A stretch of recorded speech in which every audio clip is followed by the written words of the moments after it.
Buenas noches, estimados amigos. Una vez más acá en Disenso, este programa que hacemos junto con Silvio Maresca sobre temas de filosofía y temas de metapolítica.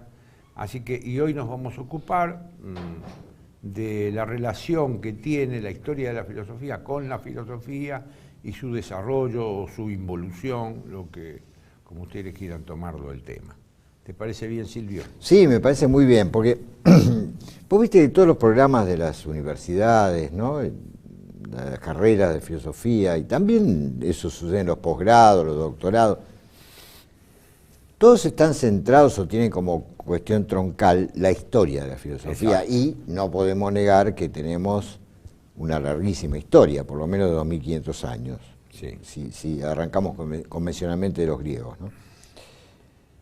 Pero yo me pregunto, siendo además titular de filosofía moderna en la carrera de filosofía de UCES, de la Universidad de Ciencias Empresariales y Sociales, me pregunto hasta qué punto esta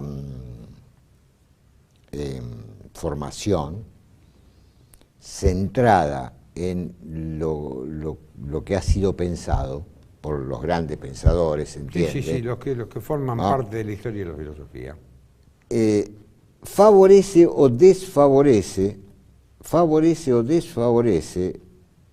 lo que en definitiva pretendemos, me parece, vos y yo, en la docencia, y no solamente en la docencia, pero sí particularmente en la docencia, que es formar filósofos. ¿Hasta qué punto favorece o desfavorece? Es decir, antes de Hegel no se estudiaba historia de la filosofía, ¿no?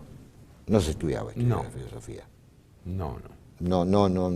Bueno, en realidad, filosofía como carrera, como tal, vos sabés también como yo que el primer filósofo profesional, así como el filósofo profesoral y demás, es Kant, ¿no? Es el que recibe un salario, el que está mantenido. Sin duda. Es el primer filósofo profesional, toda la vida se ha dicho. A lo mejor hay otro, pero bueno, toda la vida se nos ha enseñado a nosotros. Los tempranos modernos. No. Los tempranos modernos nunca tuvieron una cátedra, ni Descartes, ni Spinoza, ni Leibniz, ni Hume, no. Ni Berkeley. No tuvieron cátedra. A veces lo intentaron y le fue bastante mal. Perdieron los concursos ante ignotos personajes. Sí, personajes, es cierto. Y en la antigüedad... ¿Cómo padeció Schopenhauer, por ejemplo? Bueno. ¿Cómo padeció Schopenhauer? También quiso competir con Hegel, en el momento de mayor fama de Hegel. 500 alumnos tenía Hegel, 5 tenía Schopenhauer, la única vez que intentó, pero además el tipo puso su materia en el mismo horario, el mismo día que Hegel, para competir con Hegel, al cual odiaba. Era imposible. Bueno, pero y en la antigüedad era muy distinto el procedimiento, porque esta idea del filósofo profesor, escritor, que medita en soledad, etcétera, es moderna, ¿no? Claro.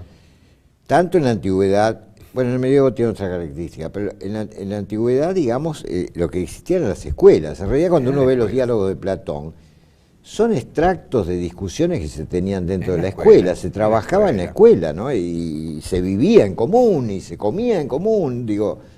Ahora, ¿cómo duraron esas escuelas? Por ejemplo, que en Platón, 719 años. No, todo. Con Justiniano. Y también, bueno, ahí es donde la quiebran. Pero siguió subterráneamente todo eso. Ojo, el platonismo va a aparecer en el Renacimiento con Marsilio Ficino. Pero como escuela, digo, bueno, creó una escuela. Yo quisiera saber, los estoicos y los estagiritas, los académicos, ¿no? Los académicos. Perdón, los académicos el liceo. Los del liceo. También, todas duraban. Los de Aristóteles. Pero bueno, no nos desviemos del tema central, ¿no? Es decir, indudablemente conocer la historia de la filosofía es proveerse de una serie de instrumentos técnicos que son indispensables. Eso es cierto, por un lado, ¿no? Porque es como si hoy alguien quisiera investigar, digamos, en ciencia, observando la naturaleza ingenuamente, ¿no? No se puede, necesita de una cantidad de conceptos y de aparatos, ¿no? En el caso de la ciencia. Y nosotros difícilmente pudiéramos plantear cuestiones filosóficas sin los conceptos fundamentales de Kant, o de Hegel, o de Descartes, o de Platón, que yo. Pero digo, pero en la medida que quedamos por lo general reducidos a la historia de la filosofía, nos falta ese otro punto que a nosotros nos preocupa tanto e intentamos con nuestros pobres intelectos llevar adelante de alguna manera, que es poder meditar filosóficamente sobre las cuestiones del presente. Bueno, ahí porque, digamos, los temas que le preocupaban a Kant no son los que nos preocupan a nosotros, ¿no? Seguro. Bueno, lo mismo podría decir de Nietzsche, aunque está mucho más cerca. Mira, yo creo que el tema este de la historia de la filosofía, a mí que me ha tocado dictar muchas veces filosofía antigua, vos dictaste moderna, yo dicté mucho tiempo filosofía antigua y después tuve que dictar también filosofía contemporánea, no moderna, sino filosofía contemporánea. A mí me da la impresión, y siempre tuve esta convicción, que la historia de la filosofía se puede encarar de dos maneras. Yo puedo enseñar autores, y en la medida que enseño autores, yo tengo, si soy un profesor que tiene un poco más del común, acumular problemas. Es decir, en la medida en que yo enseño un autor, digo, ¿cuáles son los problemas que va planteando esa época? Ajá. Entonces, la historia de la filosofía te ayuda en la medida en que yo voy acumulando problemas que se resuelven de una u otra manera. El problema del ser, el problema del concepto, el problema del bien, el problema del mal, el problema de la libertad, el problema de la muerte, el problema de Dios. Es decir, yo puedo con la historia de la filosofía hacer dos cosas. Puedo dar autores, pero al mismo tiempo, y esto yo lo tomo de un gran, para mí fue un muy buen filósofo español que fue García Morente, enseñar la historia de la filosofía a través de problemas. Él tenía esa tesis, ¿no? Enseñar la historia a través de problemas. Y la otra, que es la más cómoda, enseñar historia de la filosofía a través de autores, simplemente. Sí, yo en general manejo a través de autores, ¿no? Entonces, lo más cómodo son autores, pero si uno se toma el trabajo de enseñar problemas, a mí me parece que esa forma de encarar la historia de la filosofía permite en algún momento, con dedicación, con esfuerzo, vos lo has dicho muchas veces y yo lo sostengo también, que la filosofía es un esfuerzo, no es una cosa de sentarse y mirarse el ombligo, es un esfuerzo constante de estudiar y acumular conocimiento. Me parece que si tomamos la historia de la filosofía como la historia de la relación de los problemas, eso permite un acceso más, con mayores instrumentos para encarar la filosofía hoy. ¿Qué hace ese joven que termina, que sabemos que va a tener que enseñar filosofía? Vos citabas la vez pasada a Eugenio Pucciarelli, él siempre decía, mire, usted tiene vocación filosófica, pero primero enseñe 20 años, decía Pucciarelli, primero enseñe 20 años y después veremos, cuando usted tenga una visión del todo de la filosofía, de sus problemas, de sus épocas, de sus falencias. A mí me parece que si encaramos la historia de la filosofía como historia de problemas de la filosofía, eso permite un mayor acceso a la actividad filosófica propiamente tal. Pero después tenemos otro tema, que es el tema que dice Hegel, dice, bueno, ¿cómo se enseña filosofía? Filosofía se enseña filosofando. Claro. Es como nadar, como dice Hegel. ¿Cómo se aprende a nadar? Nadando. ¿Cómo se aprende a filosofar? Filosofando. ¿Cómo uno aprende a nadar? Dice Hegel. Bueno, se tira al agua y que nade. Le dirán que tiene que mover los brazos, la pierna, respirar, acorde, para no hundirse. Bueno, y filosofía se aprende filosofando.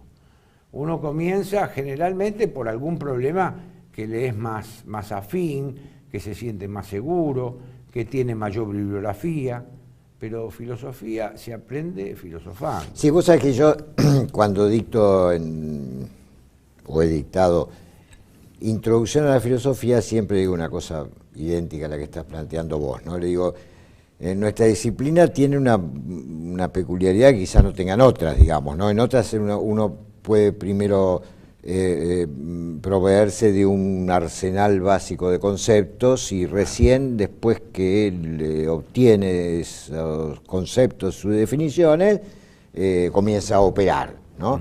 Y el problema con la filosofía es que es imposible captar esos conceptos básicos si al mismo tiempo ya no se está filosofando, digamos. Exactamente. Y agrego una cosa que leí en Heidegger hace muchísimos años y que me impresionó mucho, que está en la introducción a la metafísica, esas lecciones de él, del 35, por ahí, donde él dice: jamás podremos decidir objetivamente si estamos filosofando o no. Lo cual crea una gran inseguridad, pero la filosofía no está, también creo que esto es de Heidegger, para hacer las cosas más livianas, sino más graves, digamos, ¿no? Sin que esa gravedad implique solemnidad ridícula. No, pero es así. Mirá, yo dicté ahora un seminario para una cantidad de jóvenes que venían de distintas universidades. Entonces me llamó la atención cómo compraban, andaban con libros de Nietzsche y de Foucault. Nietzsche y Foucault. Le digo, bueno, pero ustedes ¿cuántos tienen? 22 años, 23 años, 25, el que más tenía. Le digo, mire, la filosofía no es como la ciencia, que ustedes tienen que aprender, primero tienen que aprender a sumar, restar, después vienen las ecuaciones, vienen los derivados. Filosofía se empieza de cualquier lado.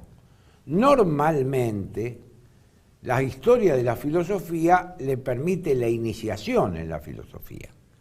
Pero ustedes también, porque, por ejemplo, le dije a un chico, vos estás leyendo Foucault. Bueno, le digo, pero vos leíste Platón, leíste... No leí nada. Es decir, tú estás empezando por el final de la filosofía. A lo mejor vos tenés el talento. Normalmente, nuestras universidades te hacen hacer primero historia de la filosofía antigua, medieval, moderna, contemporánea. Sí, esa es la columna vertebral.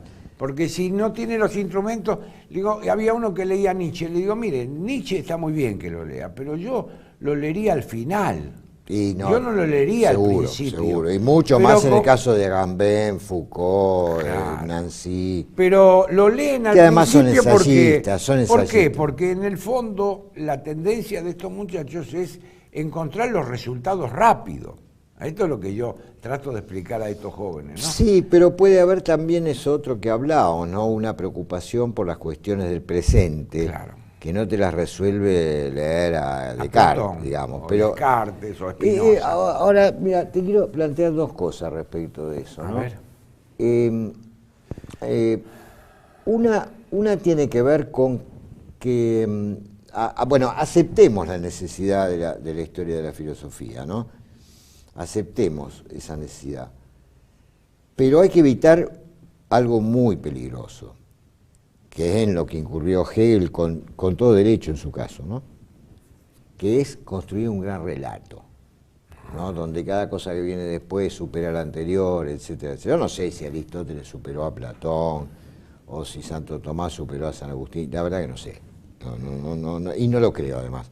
En ese sentido me parece interesante lo que plantea Heidegger en Sed y Tiempo, cuando habla de una destrucción de la historia de la ontología, ¿no? Que los franceses llaman deconstrucción, que me parece que tiene más que ver, porque no es una destrucción que vas a romper todo, ¿no? Pero sí horadar ese gran relato, digamos, y leer a los pensadores con ojos puros, prístinos, digamos, ¿no? No, y que esta es otra cosa que yo siempre recomiendo. Nunca primero el comentador y después la fuente. Siempre primero la fuente. Cuando usted no entiende un párrafo, vaya al comentador, que generalmente evita ese mismo párrafo que usted no entiende. No, porque te digo, esto es una experiencia personal. Pero no importa. Alguien que es más experimentado que usted en el tema y que lo pueda ayudar.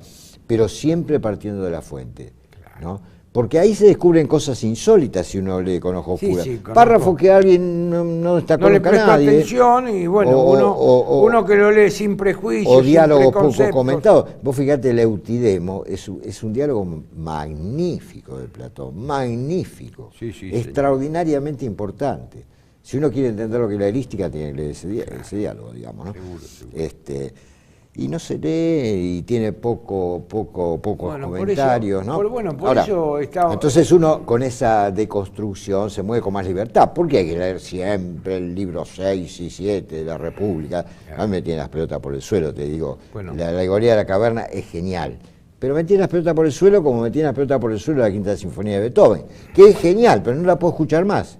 Claro. No la puedo escuchar más. Bueno, eso que vos decís de Estoy tomar, harto. por ejemplo, el caso del Eutidemo y demás para el arte de la disputa y todo, esa es una forma de dictar historia de la filosofía, es ubicarnos en los problemas.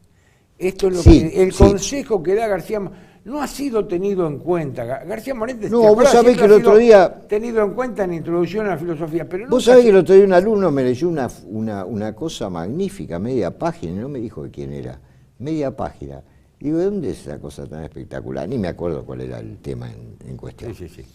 Me dice, Lecciones preliminares de filosofía de García Morente, libro que yo claro, uno ya lo pasó. Ya lo pasó con la... Pero me da la impresión... Pero lo de los problemas, yo te quería decir algo con sí, eso de los problemas. Me encantó como vos lo planteabas.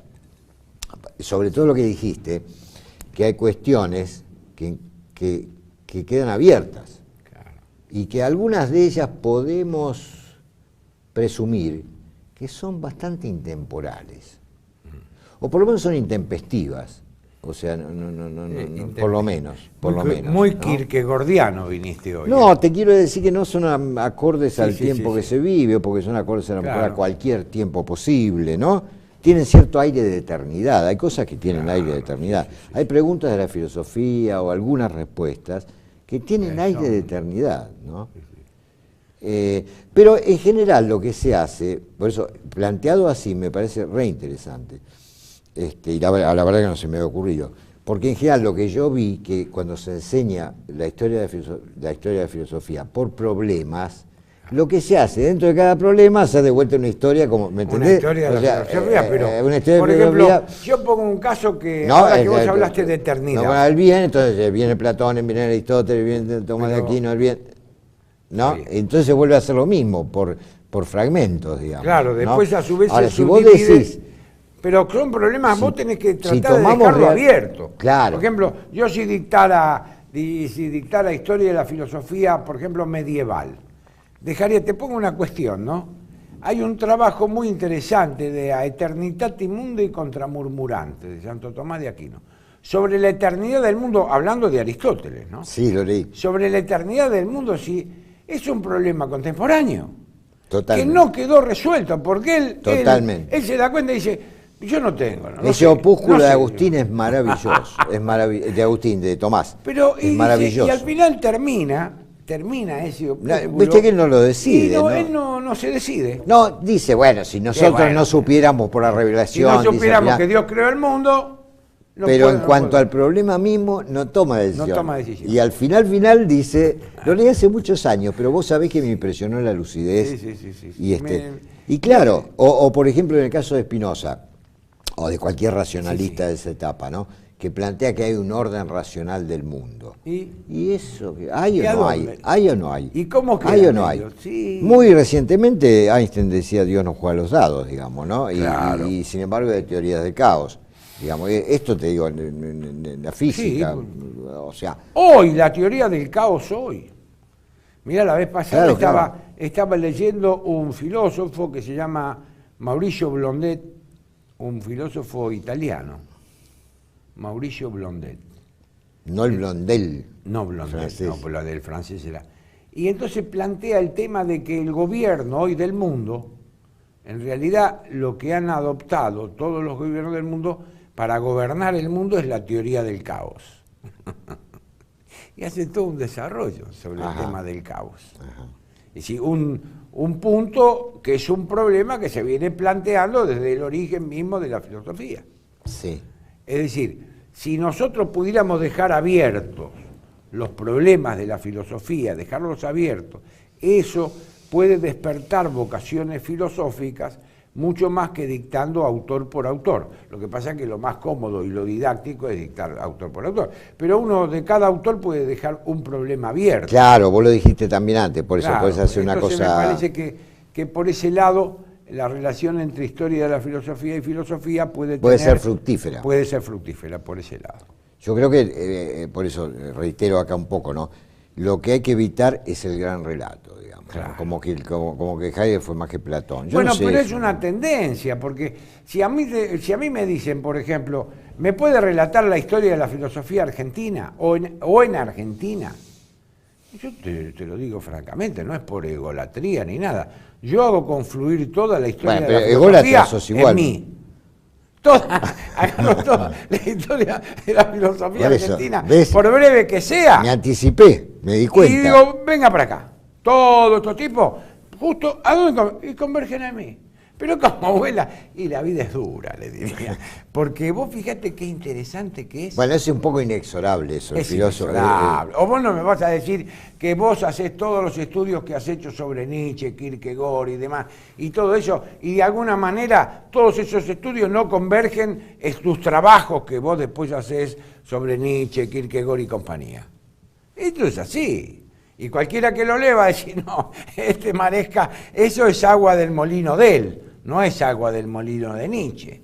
Sí, no, yo trato igual de ser riguroso en eso, ¿no? Porque pero es la impronta tuya, es la tarea ¿no? filosófica, ¿no? Es inevitable que el filósofo tenga una visión personal, no. Eso no quiere decir ególatra, no tiene una visión personal. Aristóteles la tuvo, Hegel la tuvo. Pues usted además es ególatra, eso aparte.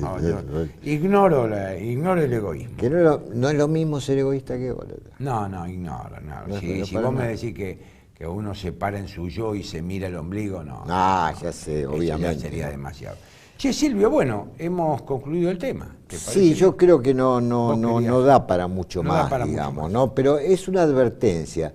Me sigue preocupando esta necesidad del filósofo y a quienes formamos como tales, que tenemos ahí una responsabilidad, de abordar las cuestiones del presente por dificultosas que sean, ¿no?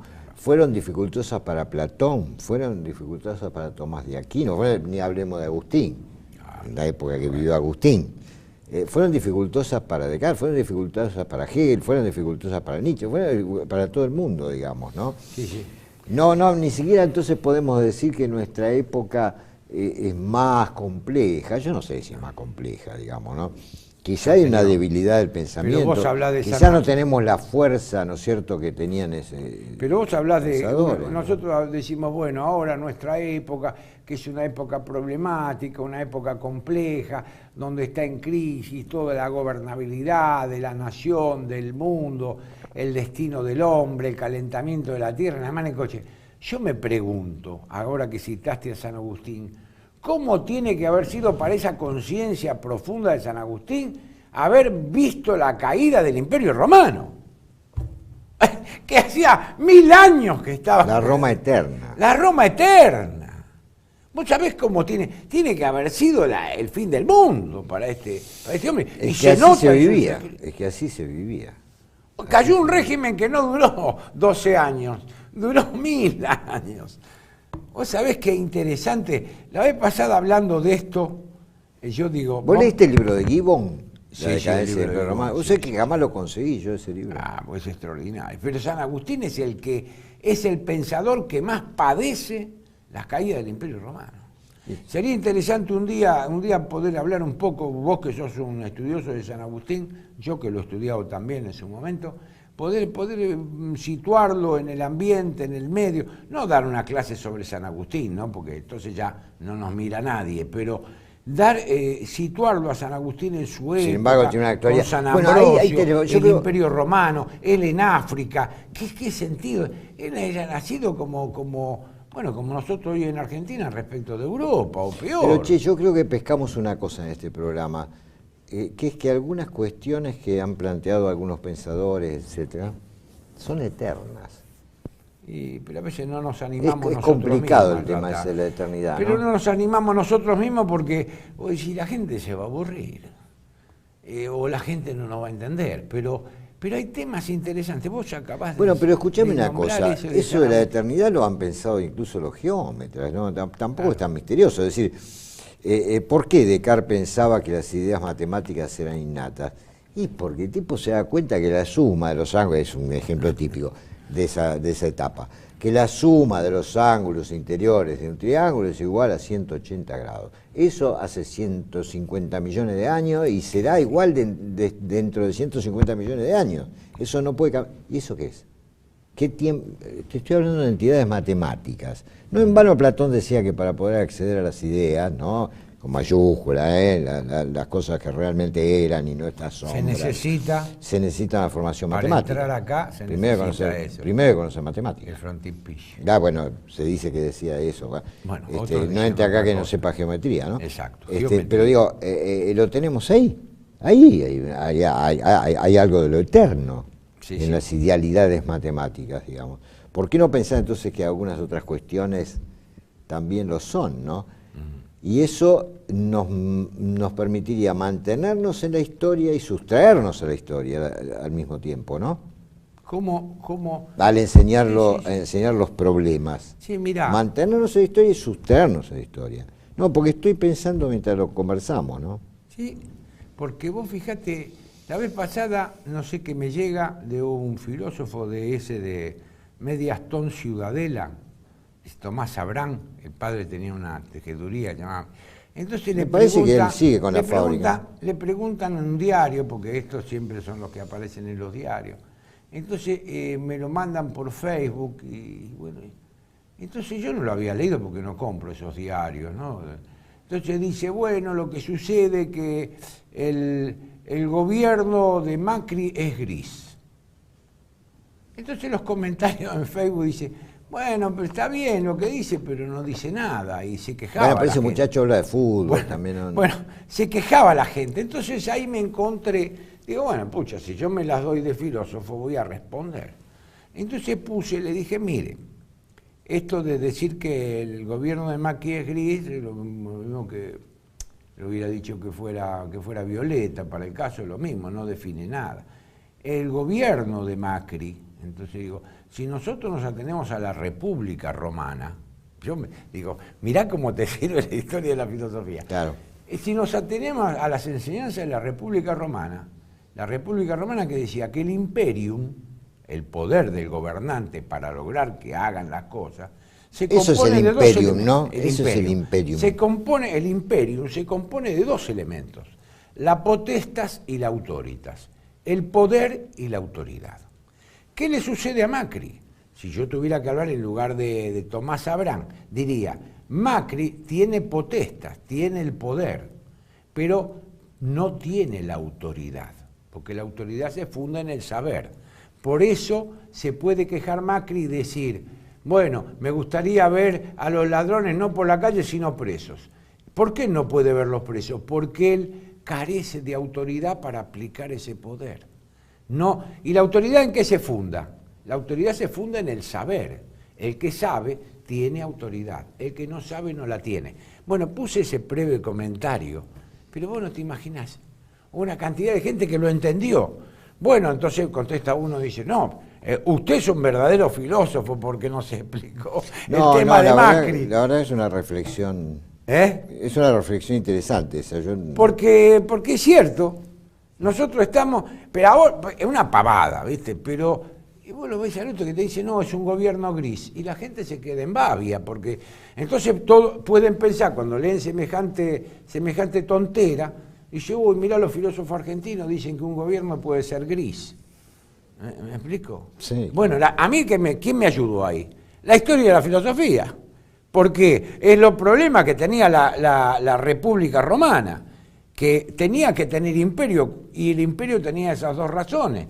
Y si no hubieran pasado los romanos, que fueron los que mejor pensaron la política como acción política, mucho mejor que los griegos, para mí muchísimo mejor, los romanos, y lo mantuvieron durante 1000 años.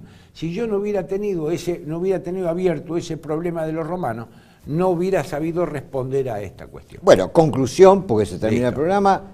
No es tan malo estudiar historia de filosofía. No es tan malo. Bueno, buenas noches y que les vaya muy bien.